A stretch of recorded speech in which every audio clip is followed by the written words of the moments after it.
तो हेलो दोस्तों, मैं दीपक नागर। आज हम बात करेंगे एक बहुत ही इम्पोर्टेंट टॉपिक पर। आप सब लोगों ने इसका नाम सुना होगा, वो है CBDC, central bank digital currency. ये इसका जनरल नाम है, सीबीडीसी। अब इसको जहां पर जिस देश का नाम होगा उसको नाम दे देंगे। इंडिया में इसको क्या कहेंगे? इंडिया में कहेंगे ई रूपी। ई रूपी ये क्या है? एक तरह से रुपए का जो अभी चल रहा है करेंसी, उसका डिजिटल वर्जन है। सबसे पहले तो हम जानेंगे कि वर्तमान में क्या सिस्टम चल रहा है करेंसी का।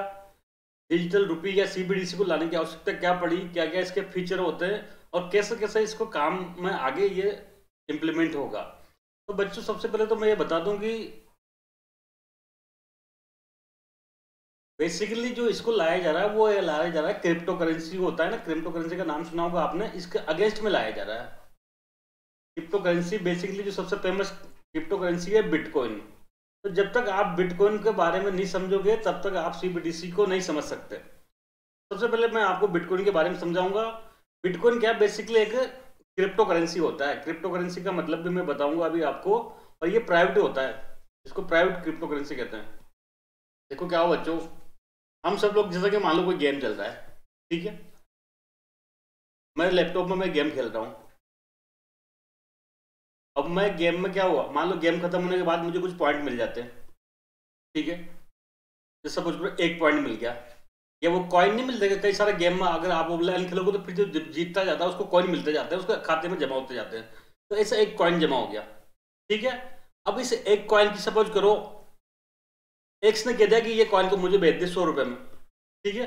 तो 100 रुपए में ये कॉइन इसके पास चल गया। फिर मान लो किसी को लगा वाई को कि 100 की बढ़ सकती है रेट, तो वाई ने इसको 150 में ले लिया। फिर जेड ने इसको 200 में ले लिया। इस प्रकार से इसकी डिमांड बढ़ती रहती है और इसकी रेटें बढ़ती रहती है। सेम ऐसा ही कंसेप्ट आया था बिटकॉइन में बच्चों। सेम ऐसा ही क्या आया था बिटकॉइन।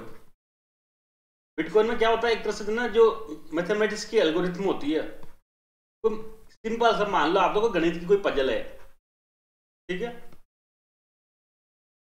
इसको सोल्व करो। सोल्व करेंगे तो क्या होगा, आपको एक बिटकॉइन मिलेगा। बिटकॉइन मिल गया। अब इस बिटकॉइन को आप दूसरे को सेल कर सकते हो। सेल कर दिया, लोगों ने डिमांड पैदा करी कि हाँ मुझे बिटकॉइन चाहिए, तो इसकी रेट धीरे धीरे क्या होगा, बढ़ती जाएगी बढ़ती जाएगी। सेल कर दिया। फिर क्या हो सकता है, कई जगह पर कई कंपनियों ने इसको अलाउड कर दिया कि भाई आप इस बिटकॉइन के बदले क्या करो, हमारे गुड्स ले सकते हो। जैसे बीच में टेस्ला ने कहा था कि भाई हम बिटकॉइन पे क्या करेंगे, कोई कंपनी की हमारी जो कार है उसको सेल कर देंगे। ऐसे कई लोग धीरे धीरे इसको बिटकॉइन को एक्सेप्ट करने लग गए और धीरे धीरे बिटकॉइन की रेटें काफी ज्यादा बढ़ गई। एक टाइम तो ऐसा आया था इसका कि $50,000 तक भी इसके एक बिटकॉइन की कीमत पहुंच गई थी। लेकिन बच्चों, ये बिटकॉइन का जो कंसेप्ट है वो एक बबल टाइप है, ये एक ठीक चीज नहीं है। धीरे धीरे क्या होगा, लोग इसको है ना इस्तेमाल करने लग गए और जो मुख्य जो करेंसी थी, जैसे इंडिया में रुपी है, डॉलर है, उसकी तुलना में ये बिटकॉइन की मांग धीरे धीरे बढ़ने लगी। परंतु ये बबल कैसे हैं बच्चों, अब मुझे एक बार बताओ, बिटकॉइन को किसी संस्था ने जारी किया है क्या? जैसा कि रुपी को कौन जारी करता है? रुपये को जारी करता है आरबीआई। आरबीआई गारंटी लेता है, नोट पर लिखा रहता है 100 रुपए के नोट पर या 500 के नोट पर कि मैं धारक को I promise to bear the pay of 500 rupee. तो मैं धारक को 500 रुपये अदा करने का वचन देता हूँ। गवर्नमेंट की गारंटी होती है इसकी। तो यहाँ पर क्या होता है, इसको जो रुपी है या जो डॉलर है उसको वहां देश का सेंट्रल बैंक उसको क्या करता है, कंट्रोल करता है। अगर मान लो कल से वो 100 रुपये का कुछ नहीं चले तो आप आरबीआई के पास जा सकते हो, उससे 100 रुपये के बदले में कुछ चीज और ले सकते हो। लेकिन बिटकॉइन में ऐसा कुछ नहीं है। बिटकॉइन के पीछे कुछ नहीं है। बिटकॉइन की जो इंटरेस्टिंग वैल्यू होती है वो जीरो होती है, कुछ भी नहीं है। एक सिंपल से एल्गोरिथम सोल्व किया और पैसा पैदा हो गया। अब बताओ, कल से मान लो मेरे पास है ना, मैंने किसी आम इन्वेस्टर ने 1 करोड़ की बिटकॉइन खरीद लिया। अब मान लो इसको कल से बाजार में मैसेज चल जाता है कि ये बिटकॉइन तो फेल हो गया, तो इसको कौन लेगा? कोई नहीं लेगा, सरकार के पास जा नहीं सकते। दूसरा, ये लीगल टेंडर नहीं है। बिटकॉइन क्या लीगल टेंडर थोड़े है। लीगल टेंडर का मतलब होता है जिसमें गवर्नमेंट ने गारंटी दे रखी हो भाई इसको लेना जरूरी है। बिटकॉइन किसी की इच्छा हुई तो लिया, नहीं हुई तो नहीं लिया। तो इससे बिटकॉइन जैसे कई सारी क्रिप्टो करेंसी बाजार में जनरेट होगी, जैसे डोज कॉइन हो गया, इथरम हो गया, ये सब हो गया, ऐसा चल गया। तो बिटकॉइन कोई अच्छी चीज नहीं है। बिटकॉइन केवल क्या एक तरह से वो है, वही बात है जैसे कोई खाली चीज है मेरे पास में, खाली कागज है। अब किसने कह दिया 100 रुपये में, दूसरा कह रहा है उसको 150 में, पर उस कागज में कुछ है ही नहीं ना माल। ना किसी देश की गवर्नमेंट ने उसको गारंटी दे रखी है कि भाई इसका कल से कोई बबल फूट जाएगा तो इसकी जिम्मेदारी कौन लेगा, कौन पैसे लौटाएगा इन्वेस्टर को। तो धीरे धीरे क्या हुआ, ये बात सरकारों ने भी देखी कि आम जनता की इच्छा क्या है, एक तरह से डिजिटल करेंसी में है, तो जो काम बिटकॉइन कर रहा है अगर वही मजा गवर्नमेंट दे दे तो फिर धीरे धीरे कई देशों ने क्या किया, अपनी खुद की करेंसी लाना शुरू किया, डिजिटल करेंसी। इसे क्या कहा गया, CBDC, central bank digital currency. कौन ला रहा है, सेंट्रल बैंक ला रहा है, मतलब उस देश का केंद्रीय बैंक जैसे इंडिया में रिजर्व बैंक ऑफ इंडिया है, वो लॉन्च करेगा। अब बेसिकली CBDC क्या होता है, जैसे मान लो 100 रुपए का नोट है अभी तो किसी के पास, ठीक है, इसको क्या करता है RBI को, इसको प्रिंट करना पड़ता है, प्रिंटिंग पर मशीन में छपेगा, फिर RBI उसको जारी कर देगा, बैंक को दे देगा। लेकिन मैं 100 रुपए का नोट ना छाप के क्या करूं, मैं कंप्यूटर में एक कमांड दूं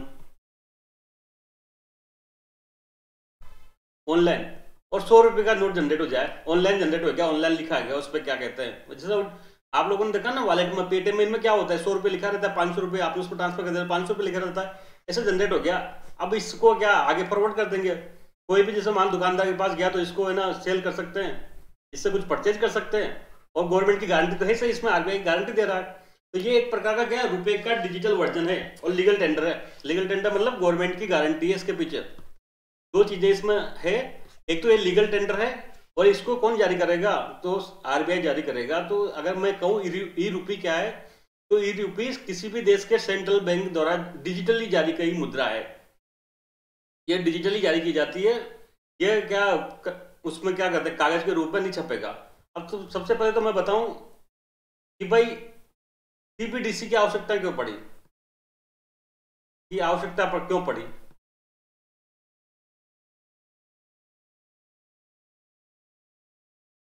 भाई इसे क्या आफत आ पड़ी कि है ना, आज की डेट में दुनिया भर के अधिकांश देश लगभग ट्राई कर रहे हैं कि वो अपने देश में CBDC को लॉन्च करें। तो इसी की आवश्यकता पड़गी। तो सबसे पहले तो बच्चों फिजिकल केस मैनेजमेंट में बहुत खर्च होता है, फिजिकल केस मैनेजमेंट पे बहुत पैसा खर्च होता है, इसको बचाने के लिए। कैसे, सबसे पहले RBI नोट छापेगा, नोट छापेगा तो क्या लगेगा, कागज लगेगा, इंक लगेगी, ये दोनों चीजें फौरन से इंपोर्ट करनी पड़ेगी। इसके बाद ट्रक में भर के वो नोट है ना RBI से बैंकों में जाएगा। जैसे मान लो RBI ने मुंबई में नोट छापे या फिर कहीं और छापे, वो फिर जयपुर में आएगा, जयपुर से फिर छोटे कस्बों में, कोटा में, इनमें जाएगा, फिर वहां से ब्रांच में जाएगा, फिर ब्रांच वाले उस केस को मैनेजमेंट करेंगे। ब्रांच में ज्यादा पैसा होगा तो उसको फिर ऊपर दूसरी जगह बेचना पड़ेगा। कई सारी ट्रेजरी ब्रांच होती है, उनकी सिक्योरिटी के लिए पैसा खर्च करना पड़ता है, गार्ड चाहिए, पैसे को ले जाने के लिए गार्ड चाहिए, ट्रक चाहिए। तो इस पैसे पर बहुत सारा जो कैश मैनेजमेंट बहुत सारा पैसा खर्च होता है। एक अनुमान के अनुसार 2021-22 में RBI ने क्या किया, जो कैश का मैनेजमेंट है ना उस पर 5,000 करोड़ रुपए खर्च किया। 5,000 करोड़ रुपए खर्च, अब कितनी बड़ी अमाउंट होती है। इसके बजाय हम क्या करते हैं, RBI मुंबई में बैठ के कंप्यूटर पर कमांड देता, नोट वही ऑनलाइन छप जाते, वही ऑनलाइन से क्या करते हैं, बैंक के खाते में चल जाते, बैंक के खाते से कस्टमर के खाते में आ जाते हैं। तो किसी प्रकार का केस का झंझट ही नहीं है, न चोरी का संकट, न घूमने का संकट, न किसी प्रकार का उसको लेने ले जाने के लिए कोई ट्रक चाहिए, कुछ भी नहीं चाहिए, न बैंक को अपने गोदाम चाहिए, न कुछ भी नहीं चाहिए, मतलब किसी भी प्रकार का सीधा ये ऑनलाइन काम हो जाएगा। तो इसलिए आज की डेट में गवर्नमेंट क्या प्रयास कर रही है कि ये फिजिकल केस मैनेजमेंट पे जो खर्चा हो रहा है उसको रोकने के लिए क्या चाहिए, CBDC को लाया जाए। दूसरा इसका उद्देश्य होता है बच्चों क्रिप्टो करेंसी का, मैंने बताया था क्रिप्टो करेंसी का विकल्प बन सकता है। ये कई सारी जनता को क्या शौक चढ़ गया कि हम तो ऑनलाइन करेंसी खरीदेंगे, बिटकॉइन खरीदेंगे। तो अब बिटकॉइन मत खरीदो ना, आप बिटकॉइन खरीदने की जरूरत ही नहीं है, गवर्नमेंट खुद उपलब्ध करा दी क्या है, करेंसी को ऑनलाइन आराम से आप अपने वॉलेट में रखो, जब चाहे उसको ट्रांसफर कर सकते हो। इसके अलावा बच्चा इसका और क्या फायदा हो सकता है, इससे क्या होगा, धीरे धीरे देश में क्या होगा, इकोनॉमी में क्या होगा, कैश की मात्रा कम हो जाएगी, सारा पैसा ऑनलाइन हो जाएगा। तो क्या होगा, लेस कैश इकोनॉमी बढ़ेगी हमारी। इकोनॉमी में क्या, कैश की मात्रा धीरे धीरे कम हो जाएगी। इससे एक ये माना जा रहा है कि फाइनेंशियल इंक्लूजन को बढ़ावा मिलेगा। अब है ना कैश के लिए जनता को हर जगह क्या करना पड़ेगा, बैंक को बंद करना पड़ेगा, बैंक ब्रांच खुलेगी तब पैसा मिलेगा, नहीं बैंक पैसा तो हमारे मोबाइल में ही है, आराम से ट्रांसफर करो, 24 घंटे जब मर्जी चाहे तब करो। तो इससे फाइनेंशियल इंक्लूजन को भी बढ़ावा मिलेगा।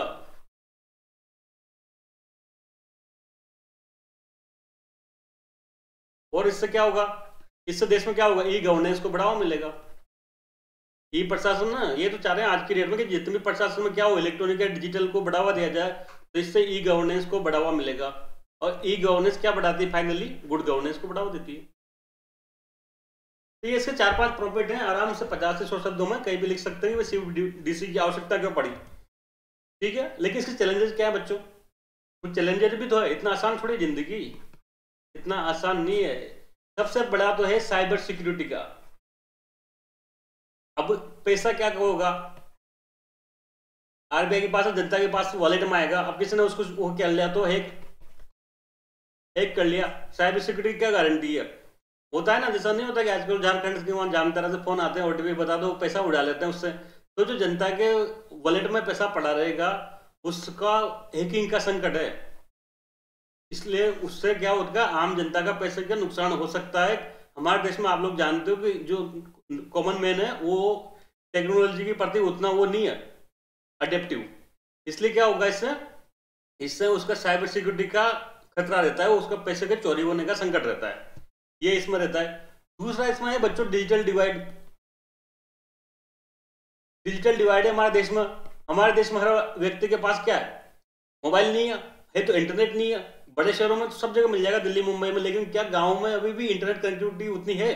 आप में से कई लोग गाँव में मेरा ये सुन रहे होंगे वीडियो, तो क्या वहाँ इंटरनेट कनेक्टिविटी इतनी है क्या? हर आदमी के पास स्मार्टफोन है क्या?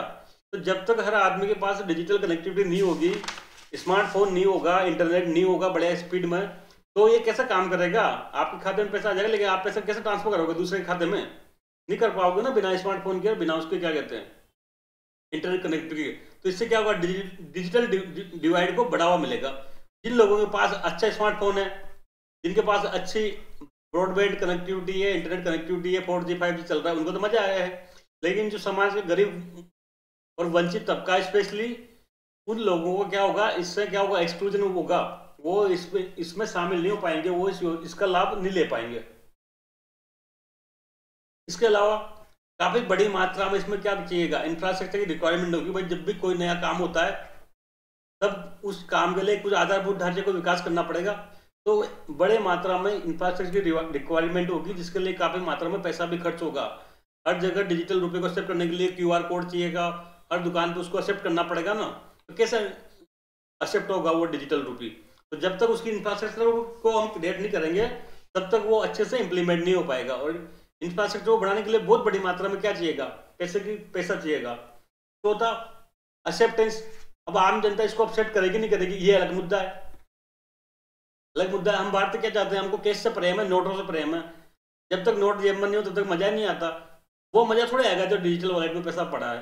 तो कहीं ना कहीं जो आम पीपल है उसको एक्सेप्ट करेंगे नहीं करेंगे, इस पर भी डिपेंड करेगा। कहीं ना कहीं आम जनता में जो डिजिटल रुपये के प्रति एक्सेप्टेंस कम रहेगी या कम है, उसको बढ़ावा देना पड़ेगा हमको किसी भी प्रकार से। ठीक है बच्चों, अब इसको मैंने आपको बताया तो आपके मन में एक धारणा आ रही होगी, वो है कि यूपीआई, इसमें क्या अंतर है? ई रूपी वर्सेज यूपीआई। भाई हम क्या, आज की डेट में हमारे पास फोन पे है, सपोज करो फोन पे में क्या है? हमारा अकाउंट जुड़ रहा है, आराम से हम फोन पे से ना कोई किसी को पैसा ट्रांसफर कर सकते हैं, किसी को कैश देने की जरूरत ही नहीं है। फोन पे से सारा रिचार्ज का काम हो जाता है, सब कुछ काम हो जाता है। तो एक तरह से वो भी क्या ई रूपी का ही काम कर रही है।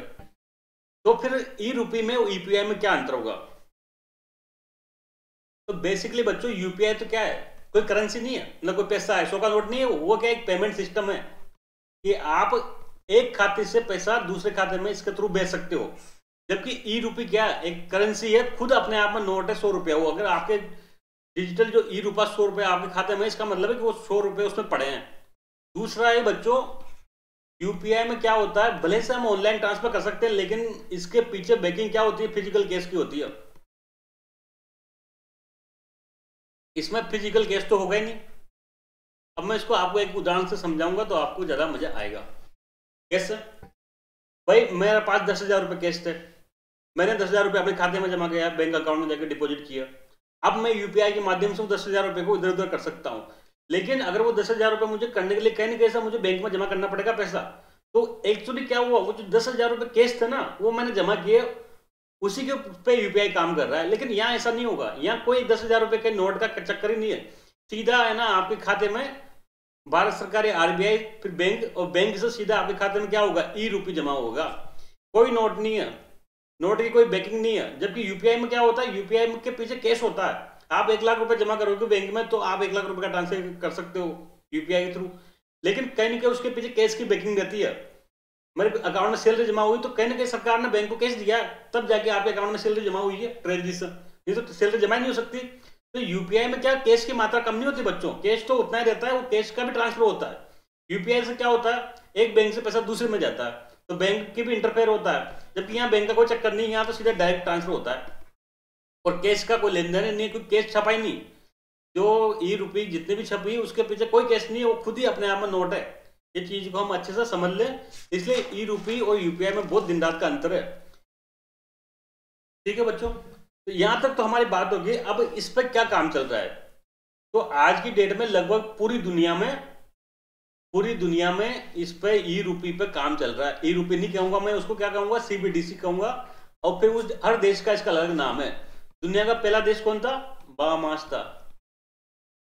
बाहामास था, इसने क्या, इसका सेंड करके एक करेंसी है, इसने बाहामास सेंड जारी किया था ऑनलाइन डिजिटल करेंसी के रूप में। इसके बाद दुनिया की लगभग अधिकांश देश आज की देश की डेट में इसको सीबीडीसी को लाने का प्रयास कर रहे हैं। जैसे चाइना है, चाइना ने लगभग 3-4 साल से इसका क्या चल रहा है, ट्रायल चल रहा है। चाइनीज जो रेमिनबी है उसको डिजिटल बनाने के लिए 3-4 साल से ट्रायल चल रहे हैं। अभी ज्यादातर देशों में हालांकि जो सीबीडीसी को अपनाया नहीं गया है, इसके सब जगह अधिकांश जगह पर क्या ट्रायल है, क्योंकि इसको क्या एकदम नई चीज है। तो कई सारी चीजों को इसको लागू करने के लिए बहुत सारे ट्रायल करने पड़ेंगे कि क्या क्या इसकी स्थिति हो सकती है। इंडिया में, अब मैं इंडिया की बता दूं तो इंडिया में भी क्या हुआ था। इंडिया में जो 2022-23 का बजट था, फरवरी 2022 में आया था, जो 2022-23 का बजट था, उसमें हमारे देश के जो एफएम है, एफएम जानते हो आप, निर्मला जी ने क्या कहा कि जल्दी हम इसी साल आरबीआई क्या करेगा, सेंट्रल बैंक डिजिटल करेंसी, जिसका नाम क्या होगा, ई रुपी को लॉन्च करेगा। आरबीआई ने कई सारी टेस्टिंग करी और अभी भी ये टेस्टिंग कर रहा है। आरबीआई ने क्या किया, इसी क्रम में 1 नवंबर 2022 को जो सीबीडीसी है, ई रुपी है, इसकी जो पायलट प्रोजेक्ट है उसको लॉन्च कर दिया। शुरुआत में किसके लिए किया, होलसेल के लिए। मैं बताऊंगा सीबीडीसी 2 प्रकार की होती है, होलसेल और रिटेल की। फिर बाद में 1 दिसंबर को 2022 को ई रुपी के अलावा, ई रुपी के होलसेल वर्जन के अलावा रिटेल वर्जन के लिए भी पायलट प्रोजेक्ट स्टार्ट कर दिया। तो वर्तमान में हम क्या है, पायलट फेज में है, अभी हमारे ट्रायल चल रहे हैं। उसकी सफलता ही बताएगी कि आगे आरबीआई कैसे डिसीजन लेगा। हालांकि मैं एक बात यहाँ बता देता हूँ, पूरी दुनिया में आरबीआई का अच्छा नाम है। कई सारी कम संस्थाएं ऐसी है इंडिया की जिनकी दुनिया में नाम है। आरबीआई की पूरे वर्ल्ड में काफी अच्छी इमेज है और काफी अच्छा इसका कार्य रहा है। अभी भी हम काफी आगे हैं दुनिया के अधिकांश देशों से इस सीबीडीसी में, इसलिए ऐसी चिंता की कोई बात नहीं है। तो यहाँ पर बच्चों 2 तरह की बात आई थी। जो सीबीडीसी होता है उसका बेसिकली दो टाइप हो सकते हैं, इसको 2 टाइप कह सकते हैं अपन। एक तो होता है सीबीडीसी होलसेल थोक में, एक हो सकता है सीबीडीसी रिटेल में, या सीबीडीसी आर और सीबीडीसी आर। देखो होलसेल में क्या होता है बच्चों, बड़े लेवल पर काम होता है। हम सब जानते हैं कि होलसेल मार्केट होता है, एक रिटेल मार्केट होता है। रिटेल मार्केट में क्या होता है, आम जनता खरीदती है। होलसेल माल में क्या होता है, बड़े बड़े होलसेलर और प्रोड्यूसर आपस में लेन देन करते हैं। तो यहाँ पर क्या हुआ, जैसे आरबीआई ने डिजिटल करेंसी जारी करी और बैंक को दे दी और दूसरे बैंक को दे दी। अब ये बैंक आपस में कोई लेन देन करेंगे ना, जैसे गवर्नमेंट सिक्योरिटी एक बैंक ने दूसरे बैंक से खरीदी, तो वो आपस में जो पेमेंट करेंगे ना, वो क्या करेंगे, वो सीबीडीसी होलसेल के माध्यम से करेंगे। ठीक है बच्चों। और जब बाद में यही बैंक जब इसको है ना रिटेल को के रूप में लागू होगा, तो ये आम जनता को देंगे, इसको सीबीडीसी आर को। अब आम जनता दूसरे पब्लिक पर्सन को क्या कर सकती है, इसको पेमेंट कर सकती है। जो शॉपकीपर है, रिटेलर है, उससे को भी पेमेंट कर सकती है। तो ये इसका अगला वर्जन होगा। शुरुआत में होलसेल में काम कर रहे हैं ताकि एक बार वहां पर है ना इसका निर्णय सामने आ जाए। ऐसा नहीं हो कि हम सीधा जनता के लेवल पे लागू कर दें और वो फेल हो जाए प्रोजेक्ट और जनता का इससे विश्वास ही उठ जाए। इसलिए धीरे धीरे इसको लागू किया जा रहा है। शुरुआत में होलसेल में, कुछ बैंकों के बीच आपसी लेन देन में। उसका क्या निष्कर्ष रहता है, फिर उसको अगले चरण में क्या करेंगे, रिटेल लेवल पर, आम जनता के लेवल पर लागू करेंगे ताकि इसको स्मूथली काम हो जाए, धीरे धीरे काम हो जाए। तो बच्चों ये यहीं तक ही था। इसका मैं एक बार और बता दूं, सीबीडीसी के फीचर क्या है। बेसिकली इसके फीचर क्या है, तो बेसिकली ये तो क्या बच्चों, सॉवरेन करेंसी है, गवर्नमेंट ने जारी करी नहीं करी, गवर्नमेंट करेंसी है इशूड बाय किसने जारी करी है? Issued by RBI, central bank कहेंगे इसको, आरबीआई सेंट्रल बैंक ने जारी करी है। ये क्या है? ये लीगल टेंडर है बच्चों। लीगल टेंडर मतलब कंपलसरी है इसको एक्सेप्ट करना। मेरे पास डिजिटल रुपये, मैं किसी के पास जाऊंगा पेमेंट करने, मना नहीं कर सकता। लीगल टेंडर का एक ही मतलब होता है। लीगल टेंडर का मतलब है अगर आप किसी के पास पैसे देने जाओ तो उसको लेना अनिवार्य है। जैसे मेरे को पास 500 रुपए है का नोट है, मैं शॉपकीपर के पास जाऊंगा तो उसको लेना मजबूरी है। लेकिन मैं 500 रुपए का चेक लेके जाऊं तो मना कर सकता है। मैं 500 रुपए का क्या करा डीडी लेके जाऊं तो भी मना कर सकता है। तो लीगल टेंडर क्या होता है? जो कंपलसरी होता है उसको एक्सेप्ट करना। भारत में क्या है, रुपी आप सब जानते हैं, रुपी जो करेंसी नोट छापता है आरबीआई, वो लीगल टेंडर है। मैं सोना लेके जाऊं किसी के पास में गोल्ड और कहूं मुझे चीज दे दे उतनी मात्रा की जितना का सोने का, तो वो मना कर सकता है। चाहे तो ले ले, उसकी मर्जी, लेकिन मना कर सकता है। तो लीगल टेंडर का मतलब होता है इसको एक्सेप्ट करना कंपल्सन होगा। इसका वही मजा है जो बाकी रुपये का है। एक तरह से क्या है, डिजिटल रूप ऑफ रुपी है, और इसमें वो सब फीचर पाए जाएंगे जो किसमें पाए जाते हैं, रुपी में पाए जाएंगे। एक इसको क्या फ्रीली कन्वर्टेबल होगा, नहीं होता क्या? जैसे वही नोट वाली बात, मेरे पास 1 लाख रुपए है। अब मुझे मान लो वो पैसा बैंक पर जमा करना है और ब्याज कमाना है। जैसे मान लो सपोज करो बैंक से मेरे पास 1 लाख रुपए की ई रुपी है। अब ये मेरे वॉलेट में ऐसे ही पड़ी है, तो मैं क्या कर सकता हूँ, इसको बैंक में डिपॉजिट कर सकता हूँ। अगर ये ऐसे ही पड़ी रहेगी 1 लाख रुपए मेरे अकाउंट में, तो मुझे यहाँ पर ब्याज नहीं मिलेगा। तो मैं इसको क्या करता हूँ, अपने अकाउंट से बैंक डिपॉजिट में ट्रांसफर कर सकता हूँ ताकि वहां मुझे इंटरेस्ट मिले। दूसरा, मेरा मन हो कि मैं इसके बदले नोट ले लूं, तब भी इसको ले सकते हैं। 1 लाख रुपए का मैं ना इसको बैंक में जाके इसको इनकेश भी करा सकता हूं, तो उसके बदले में नोट भी मिल जाएगा। तो ये क्या कन्वर्टेबल है, बैंक डिपॉजिट में भी और किस में, कैश में भी। इससे क्या जनता का विश्वास बढ़ेगा, लोगों को ये डर नहीं लगेगा कि मेरा पैसा कैश में नहीं बदल पाएगा। बदल सकते हो आप चाहो तो। ये सब कुछ इसके फीचर हैं बच्चों। तो यहाँ तक के लिए आज के लिए इतना ही। Thank you. जय हिंद।